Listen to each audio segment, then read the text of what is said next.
여러분들이 보기에는 인간이 똑똑한 것 같죠? 굉장히 지혜로운 것 같죠? 요즘은 AI를 만들어내고 로봇을 만들어내고 이제는 달에도 화성에도 기웃거리니까 인간의 능력이 대단한 것 같아 보이죠? 근데 인간이 얼마나 어리석은가 하면요. 이 수학 계산, 이 땅에서는 이렇게 전능한데 하나님 앞에만 서면 얼마나 어리석은지 오늘 한번 그걸 보면 여러분들 오늘 큰 걸 본 겁니다. 하나님이 "너희는 죽는다, 죽는다." 말씀해서 두 번이나 멸망했는데 그리고 찾아와서 또 "너희는 죽는다." 하는데 못 알아들어요. 그러고서 다 죽었어요. 이게 인간의 영적인 실체입니다. 나는 성공했고 나는 많은 것을 아는 사람이니까 똑똑하다고 생각하는 사람들은 오늘 한번 하나님 앞에서 내 모습을 찾았으면 좋겠습니다. 어떤 사람들이 예수님께 와서 빌라도의 만행을 고발을 합니다. 신고를 했어요. 빌라도가 성전에서 갈릴리 사람들을 죽였거든요. 근데 이게 그냥 일반적인 살인 사건이 아니고 제사를 드리는 사람들한테 쳐들어와서 죽였다는 거예요. 그래서 그들이 피하고 제물들이 피가 섞였다는 거예요. 이건 유대인들에게서 너무 충격적인 사건이에요. 정말 그 거룩한 성전에 이방인이 들어가서 이래도 뒤집어질 판인데 거기에 들어가서 하나님께 제사 드리는 사람을 죽였어? 온 민족이 폭동이 일어나야 됩니다. 그 정도로 종교적으로 민감한 사건이에요. 이런 사건이 지금 일어난 거예요. 이걸 예수님한테 와서 보고를 하는 거예요. 지금 이런 사건이 일어났습니다.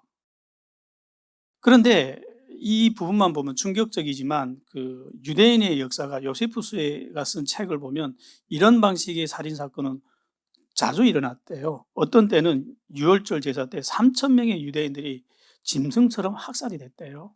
그것도 성전 안에서. 이 민족이 굉장히 그 반항 정신이, 저항 정신이 강한 민족이잖아요. 어떻게든 때려잡아야 되니까 로마가. 또 어떤 때는 2만 명이나 되는 유대인을 이렇게 짐승처럼 죽이기도 했대요.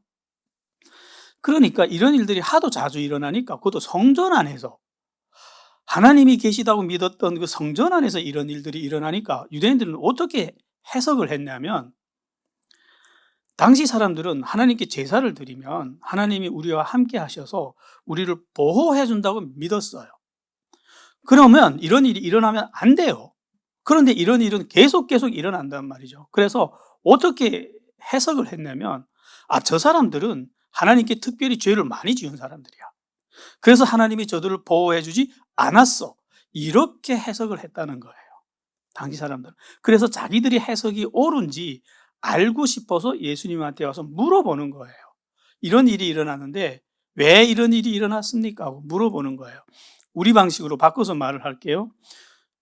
저는 그 신앙생활 하면서 이런 사람들을 자주 봤어요. 나는 하나님께 가서 예배도 드리고 헌금도 하고 교회에서 요구하는 대로 어느 정도 신앙생활을 했어. 그러면 하나님은 나와 함께 하시사 나를 보호하셔서 나에게는 안 좋은 일이 일어나면 안 돼. 이렇게 생각하는 사람들이 꽤 많더라고요. 그러면 꼭 시험에 들어요. 교회 다녀도 자동차 사고 나거든요. 왜 교회 오다가 자동차 사고 나냐고요. 나 지금 예배 드리러 가는데. 아니 예배 드리러 가는 자동차도 사고 납니다. 이 지구에서 사는데. 그럼 이런 사람들이 이렇게 막 시험에 들거든요. 나는 10년째 예배 개근한 사람인데 어떻게 우리 아들이 암에 걸릴 수 있냐. 이런 식으로 막 시험에 드는 사람들이 있어요. 내가 뭐 하는 게 죄를 지었나? 이렇게 생각할 수 있어요. 그래서 당시 유대인들도 이렇게 생각을 했단 말이에요. 그래서 예수님이 그런 유대인들의 생각에 대해서 설명을 해줘요. 왜 이런 일이 일어나는지. 이렇게 말씀해요. 너희는 이 갈릴리 사람들이 이렇게 해 받음으로써 모든 갈릴리 사람들보다 죄가 더 있는 줄 아는데 그런 거 아니야. 그렇지 않아. 너희도 만약 회개하지 않으면 다 저 사람들처럼 망할 거야. 이렇게 무서운 말씀하는 거예요. 지금 빌라도한테 죽은 자나 니나 똑같은 놈이야. 이렇게 말씀한 거예요, 예수님이. 지금 이게 무슨 말씀인가 하면요. 하나님은 지금 이 성전에 계시지 않아요. 당시는 헤롯이 지은 성전이라 해서 헤롯 성전이라 했는데 그 성전 안에 하나님이 없어요. 지금도 유대인들은 이거 안 믿는데 그럼 하나님이 어디 계시냐? 예수님 안에 계시거든요. 예수님 때부터 하나님은 사람의 손으로 지은 건물 안에 없습니다. 사람 안에 거하시거든요. 그 첫 번째 사람이 예수님이에요. 그래서 예수님 안에 거한다는 말은 저 성전을 버렸다는 말이에요. 이제는 언제부터 버렸냐? 말라기 때부터 버렸어요. 하나님이 너무 싫어가지고 유대인들이 드리는 제사와 헌물과 예배들이 너무 끔찍하게 싫어가지고 저 성전문 좀 닫아라고 막 하나님이 절규를 했어요. 나 안 받겠다고. 너희들이 드리는 거 이거 너희들이 총독한테 가져가 봐라. 이 눈 빠진 거, 다리 저는 그 병든 거 총독은 받나 봐라. 그건 내가 받으라고? 닫아라 저 성전문 하고 버렸어요. 이 성전을. 그래서 지금 이 성전에서 유대인들이 예배를 드리든 제사를 행하든 어떤 종교 의식을 행하든 관심이 없어요. 하나님이. 그래서 빌라도가 사람을 죽이든 말든지 살리든 말든지 관심이 없다는 거예요. 왜 그러냐? 회개하지 않으면 다 죽이겠다는 게 하나님이 지금. 회개하지 않으면 지금 성전에서 죽은 사람이야 니들이나 똑같다는 거예요. 자기들은 죄가 없고 저 성전에 죽은 사람들만 죄가 많아서 이렇게 당한 줄 아는데 아니 너 똑같아. 지금 예수님이 항상 의미를 강조할 때 두 번씩 말씀하거든요. 예수님이 성정상. 그래서 똑같은 의미를 두 번 설명해요. 실로암 망대가 지금 무너져서 18명이 이렇게 치워 죽었는데 그 사람들도 뭐 예루살렘에 있는 다른 사람들보다 죄가 더 많아서 죽은 줄 아냐? 똑같아. 예루살렘에 있는 다른 사람들도 회개하지 않으면 그 사람들하고 똑같이 다 죽을 거야. 이런 말씀을 한 거예요. 지금 하나님 앞에 있는 이스라엘 민족의 상태가 굉장히 위험한 상태입니다. 지금 유대인들은 지금 자기들이 예배드리니까 거창한 제사를 드리니까 헌금 억수를 막 금덩어리 갖다 드리니까 자기들은 하나님의 보호를 받는다고 믿고 있었는데 너희 조금 있으면 하나님한테 다 주고 이렇게 말씀하신 거예요. 예수님이. 그래서 그 상태를 비유로 설명해. 이렇게 설명하거든요. 포도원의 비유를 가지고 설명해요. 한 사람이 포도원에 무화과 나무를 심었어. 이 서울 사람들은 이게 무슨 말인지 몰라요. 이게 농사를 지어본 적이 없어가지고. 이게 무슨 말인가 하면요. 여러분, 유대 문화에서 무화과 나무는, 우리 민족이 옛날에 감나무처럼 심던 나무예요. 옛날에 우리 보면 농촌에서 감나무를 집 마당에 몇 그루 이렇게 심었잖아요. 그리고 그 울타리 밖에 몇 그루 심고 이렇게 심던 나무가 무화과 나무예요. 그리고 그 외에 또 심는다면 정말 농사 짓기는 못 쓸 땅이고 버리기는 아깝고 이런 땅에는 무화과 나무를 심었어요. 한두 그루씩 이렇게. 근데 지금 무화과 나무를 어디다 심었다고요? 포도원에 심었다는 거예요. 당시 포도원 하면 제일 좋은 땅이에요. 포도를 심어서 포도즙을 짜내면 이스라엘 포도주는 세계에서 제일 좋았거든요. 엄청난 돈이 나온단 말이에요. 그러니까 포도는 제일 좋은 땅에다 심는단 말이에요. 포도를 심어야 될 땅에 지금 뭘 심었다고요? 쓰레기 땅에다 심어야 될 무화과를 갖다 심었다는 거예요. 근데 이 포도원은 울타리가 있고요. 거름을 주고 물을 제때 주는 곳이에요. 농부가 철저히 보호해주고 공급해주는 땅이에요. 최상급지에 심었다는 거예요. 그러면 이 무화과 나무가 어떻게 해야 돼요? 열매를 내놔야지. 열매를 바라고 심었단 말이에요. 근데 다음에 와봤더니 잎은 무성한데 열매가 없어요. 다음에는 내놓겠지. 다음 해는 내놓겠지. 3년을 와봤는데 열매를 안 내놓는 거예요. 덩치는 많이 컸는데 이게. 그러니까 너무 화가 나가지고 야 이거 찍어. 이 땅만 버릴 일이 있냐고. 차라리 여기다 포도를 심지. 찍으라 했다는 거예요. 그러니까 이 과언지기가 주인한테 사정을 했어요. 주인님 올해만 참아주세요. 내가 올해 한 해 거름도 주고 물도 줄 테니까 올해까지 안 나오면 그때 찍으세요. 올해까지만 내 좀 해보겠습니다. 했는데 지금 열매가 안 나오는 상태는 거예요. 이게 지금 이스라엘이라는 나라가 하나님 앞에 위험한 상태라는 거예요. 좀만 있으면 하나님이 찍어버린다는 거예요. 이 나라를. 세례 요한이 그랬잖아요. 도끼가 지금 예고를 했어요. 도끼가 나무 뿌리에 놓였어. 돌이키지 않으면 너희 다 죽어. 예고를 했는데 이 나라는 안 돌이켜요. 여러분, 이게 이스라엘 사람들이 말이 아닙니다. 우리 북한에서 왔어요. 우리야말로 포도원에 심긴 무화과나무 아닙니까? 우리 땅은 이게 여기가 아니라고요. 우리 땅은 원래 어디였죠? 저 북한이라고요. 북한에서 살던 사람들 한국만 데려와도 감지덕지인데 지금 서울서 살게 해준다고요. 한국 사람들도 살고 싶어하는 도시에서. 왜 이랬을까요? 너희끼리 잘 먹고 잘 살라고? 좋은 차 타고 좋은 집에서 그냥 배 두드리면서 살라고요? 목적이 있다는 거예요. 뭐죠? 열매를 내놓으라고. 여러분, 하나님이 은혜를 주실 때는 목적이 있습니다. 하나님이 하시는 그 어떤 행동에도 목적 없이 하는 행동은 없어요. 은혜를 줄 때는 목적이 뭐냐면 열매를 바라시고 주는 거예요. 그래서 은혜 받을 때 좋아만 하지 말고 은혜 받은 자답게 열매를 내놔야 됩니다. 그게 신앙생활이에요. 그런데 지금 이 이스라엘은 열매를 안 내놓는 거예요, 지금.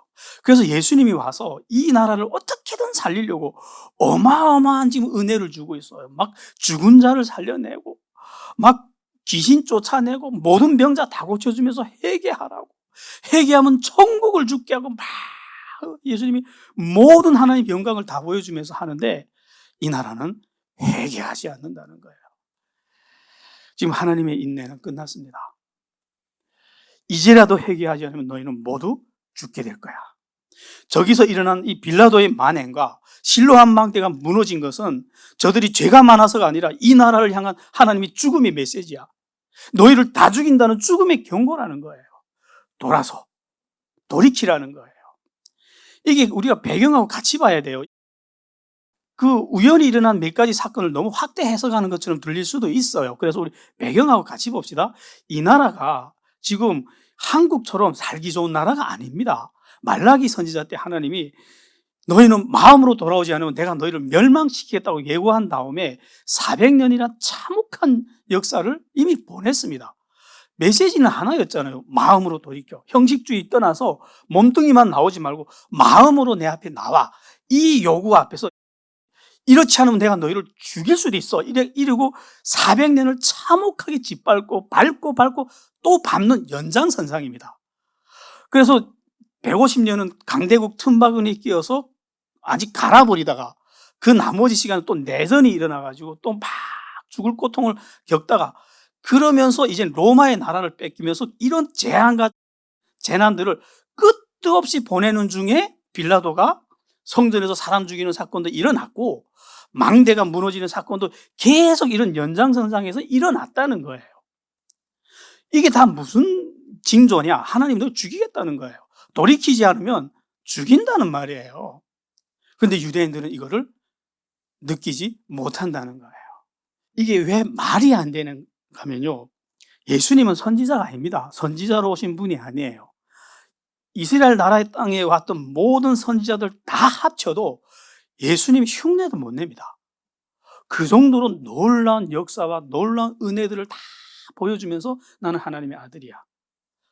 이러고 왔단 말이에요. 그리고 또 우리가 봤던 구약 성경에서 나온 유대인들하고 지금 복음서에서 나오는 유대인들은 질이 완전 달라요. 어떻게 다른가 하면요. 구약 성경에서 나오는 유대인들은 성경책이 없었어요. 그래서 하나님의 말씀을 선지자들이 전해주는 말씀밖에는 못 들었어요. 근데 지금 이 복음서에서 나오는 유대인들은 우리가 보는 구약 성경을 가지고 있는 상태입니다. 그래서 자기들의 역사를 성경을 토요일이면 온 민족이 회당에 모여서 배우고 또 배운 민족이라는 거예요. 성경은 우리가 구약 성경 봤잖아요. 배우면 한마디밖에 없어요. 자기들이 하나님 앞에 거역해서 자기들이 조상들이 멸망했다는 것밖에 없어요. 그리고 마지막 경고 말라기 거기 가서 끝납니다. 그래서 이런 것들을 배우면서 이 유대인들은 뭐라고 다짐했냐면 우리 조상들 너무 나빴어.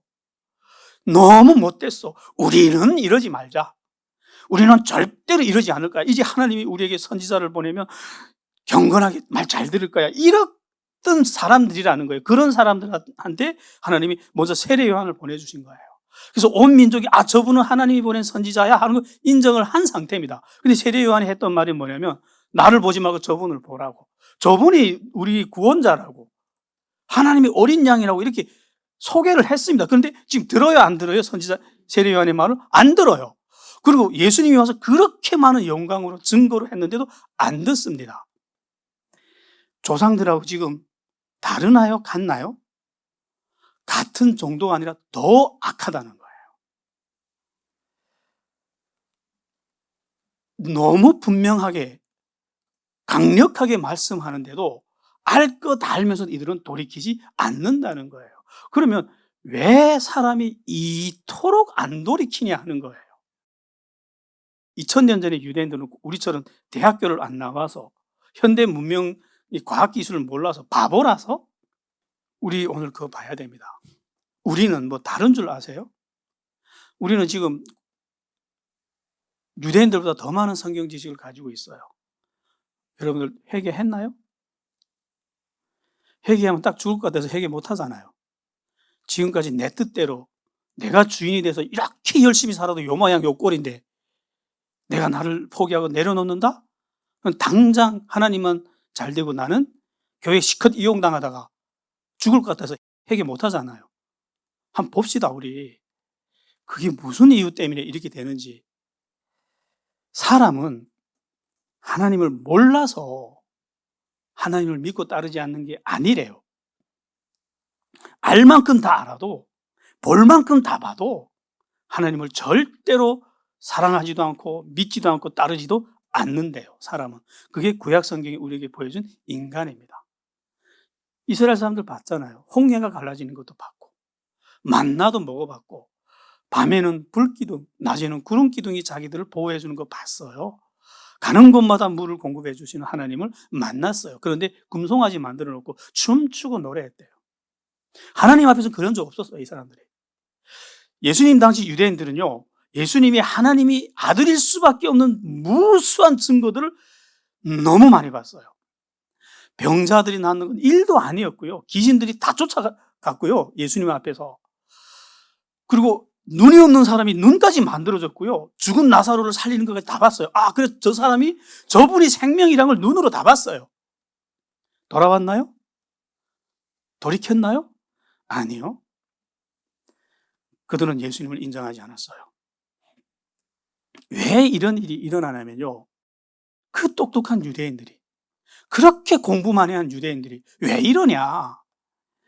인간은요, 하나님보다 자기 자신을 더 사랑하기 때문에 이런데요. 그래서 인간은요, 하나님은 좋아하는데 하나님이 주인된 세상은 싫어한대요. 자기가 주인이 돼야 되거든. 그래서 죄라는 게 단순하게 몇 가지 나쁜 행동 보고 죄라고 하지 않아요. 죄의 본질은 하나님 없이 살고 싶은 마음을 죄의 본질이라고 합니다.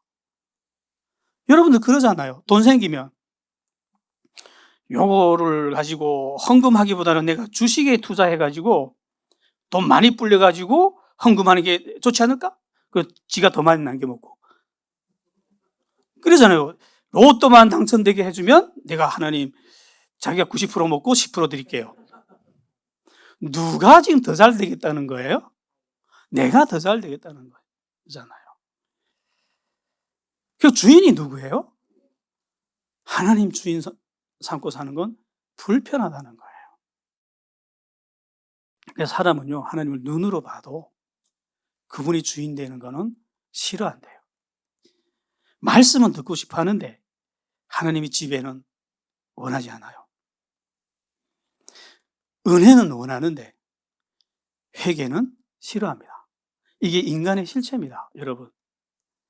천국은 원하는데 누구나 다 천국 가고 싶어 해요. 그러면 하나님, 그래 천국 가고 싶니? 하고 천국 가는 길을 보여주거든요. 이 길로 와라. 근데 그 길은 십자가의 길이에요. 다 돌아섭니다. 그게 인간이라는 거예요.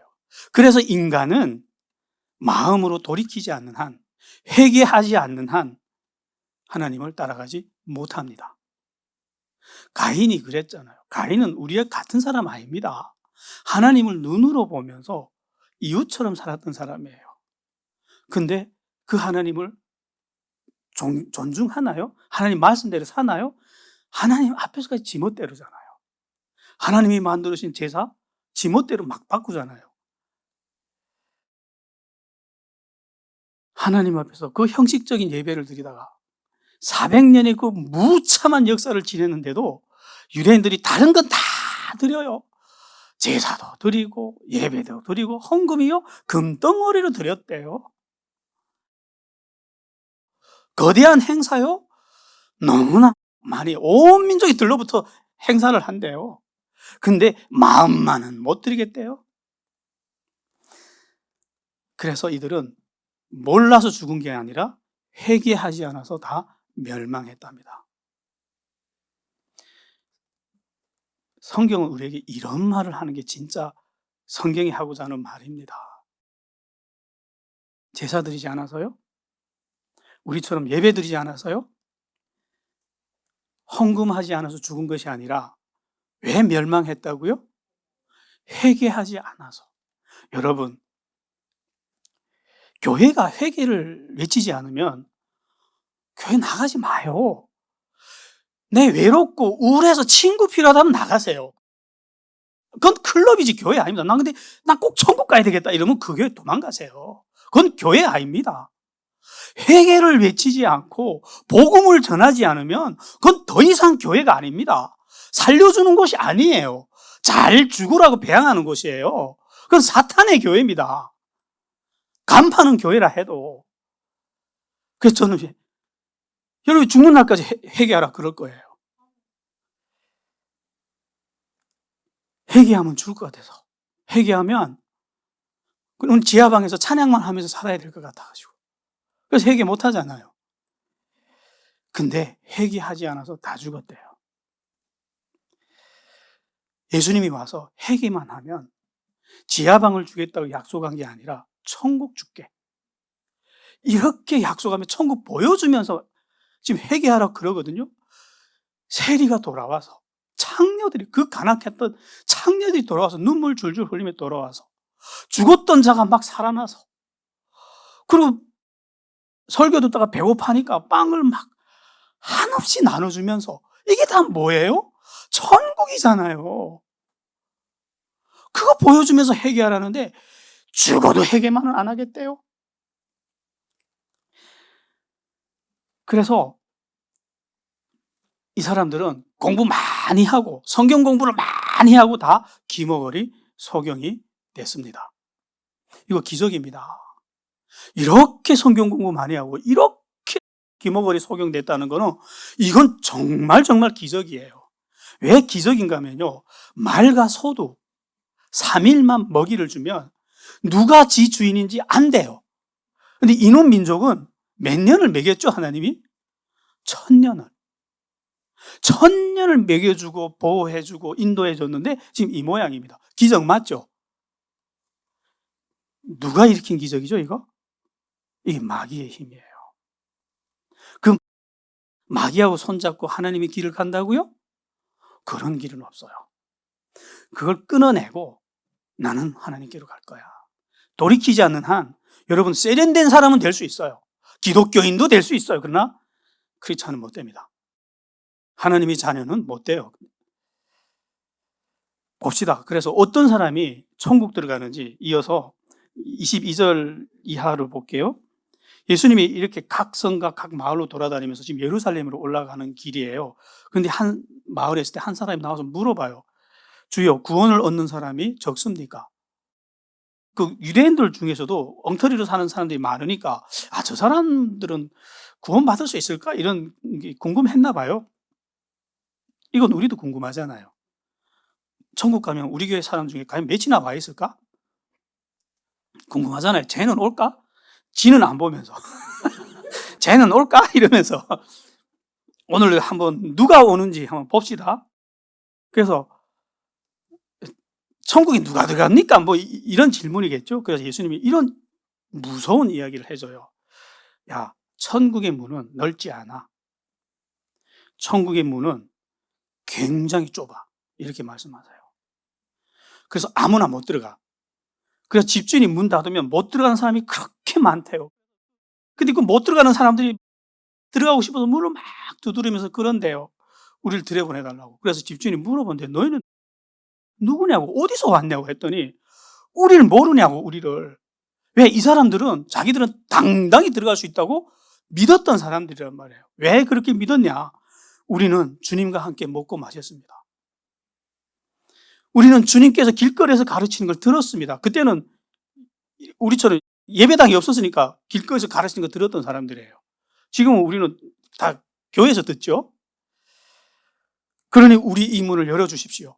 그랬더니 주인이 뭐라고 하냐면, 나는 너희가 누군지 모르겠다. 가라, 이 악을 행하는 자들아, 나를 떠나서 가라 했더니 그 사람들이 그러고 봤더니 자기들의 조상들은 다 그 안에 있더래요. 아브라함, 이삭, 야곱, 그리고 자기들에게 왔던 선지자들도 다 그 안에 있는데 자기들은 못 들어가더래요. 그러니까 그들은 슬피 울면서 이를 갈았대요. 여러분, 이거 정말 이상한 말씀이에요. 사람이 하나님 앞에 서서 자기 죄가 드러나면 어떻게 하는 게 정상이에요? 잘못했습니다, 하나님. 내가 이렇게 악한 놈이었네요? 이래야 되는 게 정상인데 이 사람들은 울면서 이를 갈았대요. 이게 이 사람들의 정체였거든요. 왜? 인간들끼리 살 때는 꽤 선했거든. 성소수자들 보호하는 나는 인도주의자였고요. 그리고 세상이 정한 윤리를 다 선하게 지키는 자였고, 나는 혁명가였고, 이런 정말 윤리도덕적으로 우월한 사람이나 선한 사람이었어. 그랬는데 하나님 앞에 딱 가보니까 자기의 추악함이 다 드러나는 거예요. 그러니까 그때 자기 정체가 다 드러나서 이를 갈면서 하나님을 향해서 분노가 다 드러나는 거예요. 여러분, 사람들에게 인정받는 선한, 그거 하나님 앞에 역겨운 겁니다. 그거. 선한 사람 되지 마십시오. 의로운 사람이 되십시오. 그것만이 살 길입니다. 유대인들은 이렇게 생각했습니다. 우리는 선택된 민족이니까, 나는 아브라함의 후손이니까, 나는 율법을 지키면서 살았으니까 당연히 들어가겠지. 우리식으로 바꿔 말을 하면요, 우리도 이렇게 생각하잖아요. 나는 선택받은 사람이야. 맞아요. 선택받았으니까. 북한에서부터 여기까지 왔고 얼마나 많은 은혜를 받았습니까? 선택받았으니까 그런 은혜 받았지. 그리고 나는 예수님의 가르침을 교회에서 얼마나 많이 들었는데 성경 통독 100독 했다고요. 그래서 어쩔 건데? 그게 뭔데? 나는 그러니까 당연히 구원받을 줄 알았는데 정작 천국 문 앞에 가니까 천국 문이 얼마나 좁은지 너무 놀란대요. 자기들은 선한 줄 알았는데 정작 하나님 앞에 서니까 그렇게 추하대요. 왜? 그게 원래 인간 모습이에요. 반역한 인간. 거기에 예수님이라는 옷을 입지 않으면 그 추함이 가려지지 않는 거예요. 의의 옷을 입지 않은 자들은 다 쫓겨나는 거예요. 근데 그 옷 입지 못하고 벌거벗은 자들은 다 쫓겨나는 거예요. 천국문이 얼마나 좁으냐면 유대인도 걸러냈고요. 유대인도 못 들어갔습니다. 기독교 집안도 못 들어갔고요. 교회 다니면서 예수님의 말씀 잘 들었던 사람들도 못 들어갔어요. 예수님하고 같이 식사하던 사람들도 못 들어갔어요. 예수님의 형제들도 못 들어갔어요. 누가 들어갈까요? 굉장히 이제 심각해지네요, 여러분. 야, 이거 나 들어갈 수 있나? 한번 점검해 보세요. 이런 건 여러분이 죽는 날까지 100번, 1000번 점검해야 됩니다. 난 들어갈 수 있나? 난 정말 들어갈 자격이 있나? 그 자격이 뭐냐? 이런 사람만 들어간대요. 오직 회개하고 예수님을 마음으로 영접하고 예수님이 내가 길이다 이랬잖아요. 그 예수님의 말씀을 따라가는 사람만. 그 의의 길로 따라가는 사람. 이 사람들 외에는 못 들어간대요. 성경이 처음부터 마지막까지 하는 말이 그거잖아요. 착한 사람 되지 마라. 세상이 정하는 착함, 그 시대마다 바뀐다고. 그건 하나님 앞에 아무것도 아니라고. 너도 옳고 나도 옳다. 그래, 너 좋고 나 좋고 살자. 그리고 이쪽 길로 가도 하나님께로 가고 저쪽 길로도 하나님께로 가는 거야. 뭐하러 그렇게 꼰대처럼 성경만 무식하게 붙잡고 사냐. 그런 사람들 못 들어갑니다. 인간들끼리 서로 포용하고 너 좋고 나 좋고 사는 사람들 못 들어갑니다. 그 문은요, 예수님만이 들어갈 수 있는 문이래요.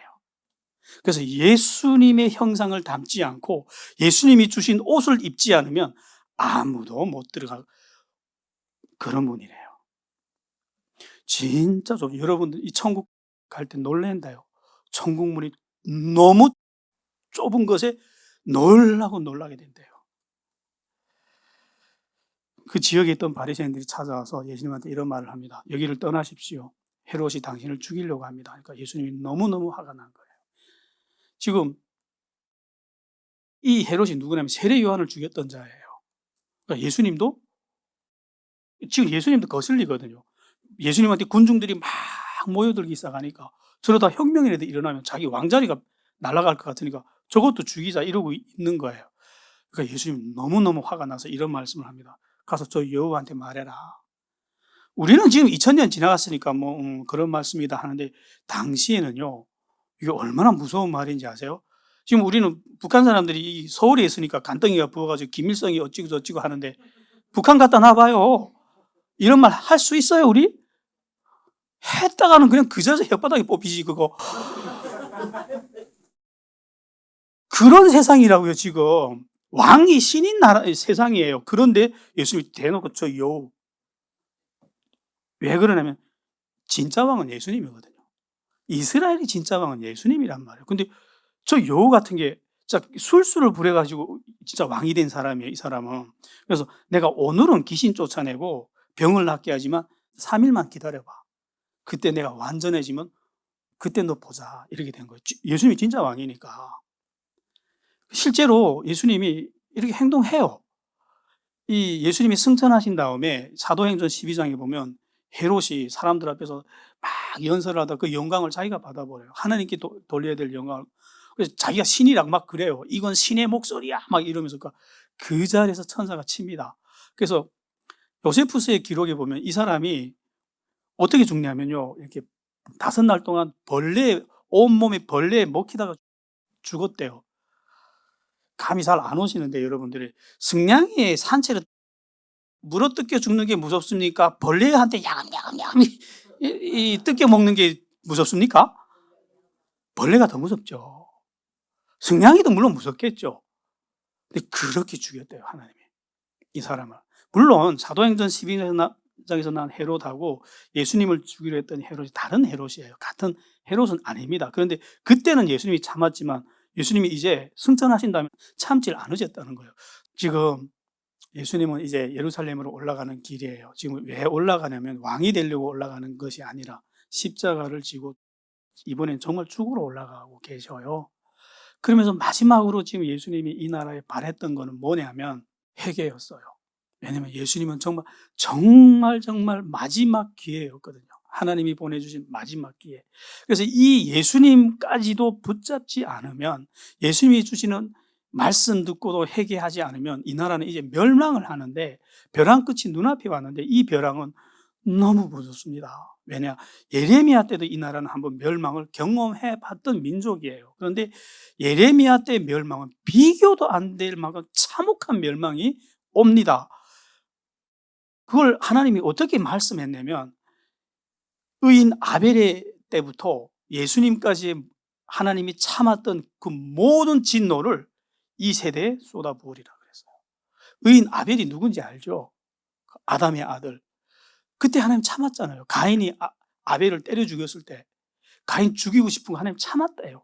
그때부터 이 죄인들이, 이 반역한 인간들이 하나님을 대적하는 거 참다가 언제까지 참았냐면 예수님을 죽일 때까지. 그럼 이 몇천 년인지 몰라요. 그 몇천 년의 하나님의 진노를 누구한테 쏟아붓는다고요? 이 예루살렘에. 그런 무서운 재앙이 지금 뒤에 있단 말이에요. 그러니까 예수님이 그런 재앙이 있다는 걸 아니까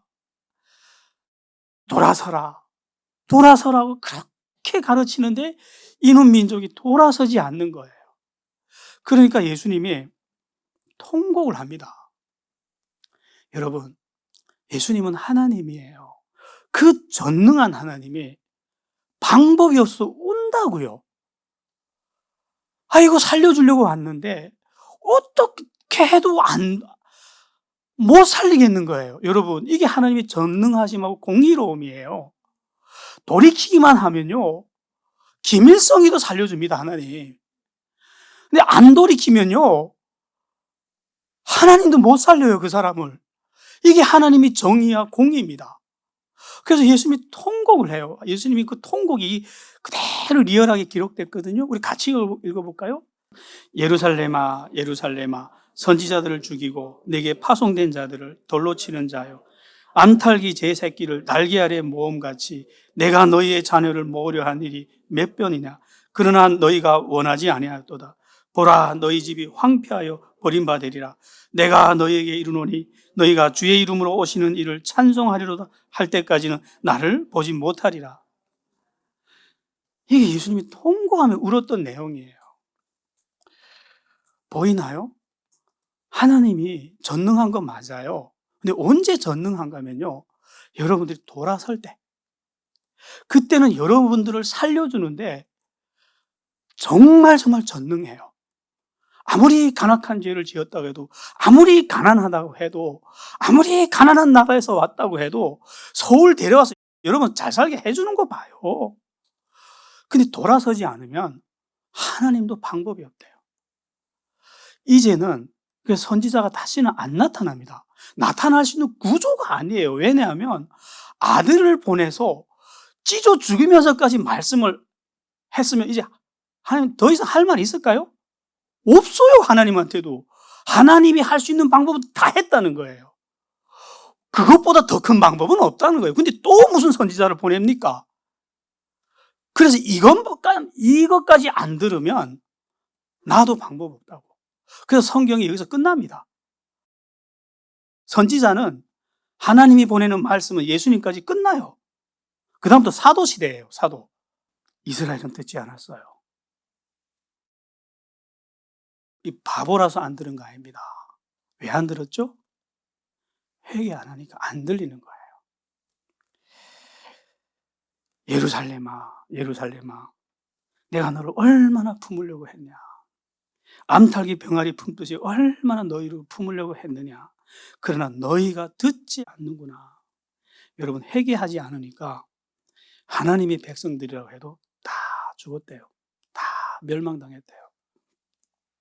하나님의 아들이 와도 그들은 다 멸망했습니다. 누구만 살았냐면요, 오직 회개하고 그냥 지식적으로 예수님은 안 사람들 아니에요. 어떤 사람들요? 회개하고 예수님 따라간 사람들만, 그 사람들만 살았대요. 천국문은 이렇게 좁습니다. 여러분, 회개하지 않을 거면 우리 교회 나오지 마요. 열매 안 내놓을 거면요, 교회 다니지 마요.